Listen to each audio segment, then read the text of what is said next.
You found it. Your home for the best content on your favorite team, the Fighting Tigers of LSU.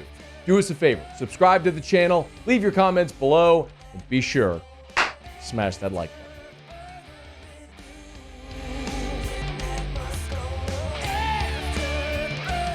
A little bit of a recruiting tidbit here.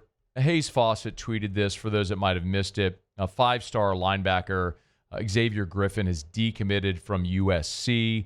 He's the number 2 linebacker in the country for 2026. He'd been committed to Southern Cal since July. So with that decommitment, that now means that your Fighting Tigers of LSU are once again the number 1 recruiting class in the country in the On3 composite rankings. So whenever Ja'Kai Anderson decommitted from LSU, it knocked LSU below Southern Cal. With Southern Cal now losing Griffin's commitment, it has knocked Southern Cal below LSU. So that jockeying for the number 1 spot. If you're interested in the top rankings, it's LSU 1, Southern Cal 2, Ohio State, Notre Dame, Oregon. That's your top 5. Then you get into Georgia, Texas A&M, Miami, Alabama, Clemson. That's the top 10 in the recruiting rankings right now. But I think most notably, remember, On3 uses a weighted system.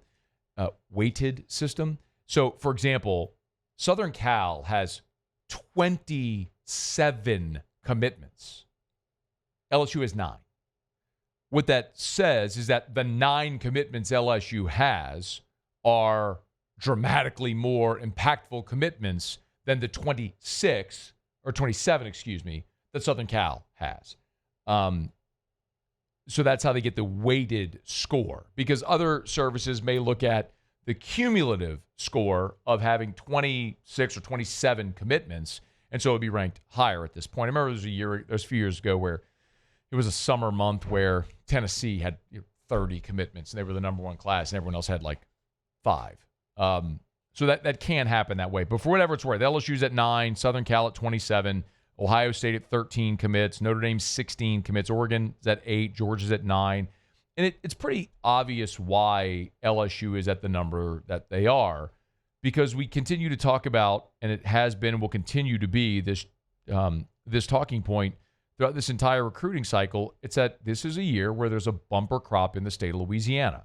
And LSU is going to wait on all of these elite prospects from Louisiana that if at any point they want to commit, LSU is going to take the commitment. They got several of them. I mean, Richard Anderson is the number 1 defensive lineman in the country.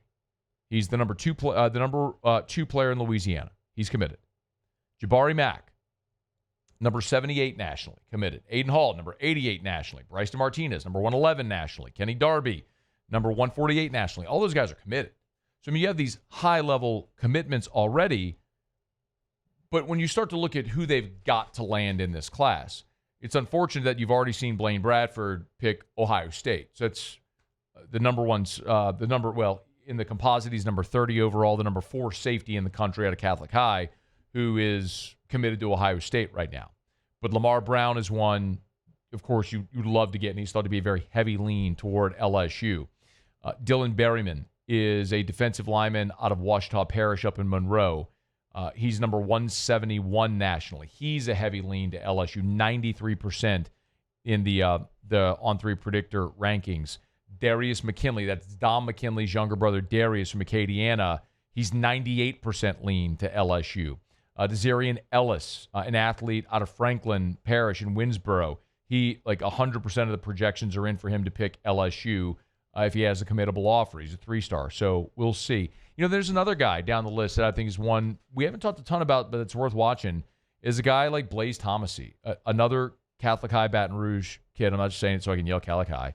But Bla1 Thomas, remember his father, Ryan Thomas, so he's a legacy, played at LSU. Blaze is a 3-star who has some really big-time offers in the college football landscape.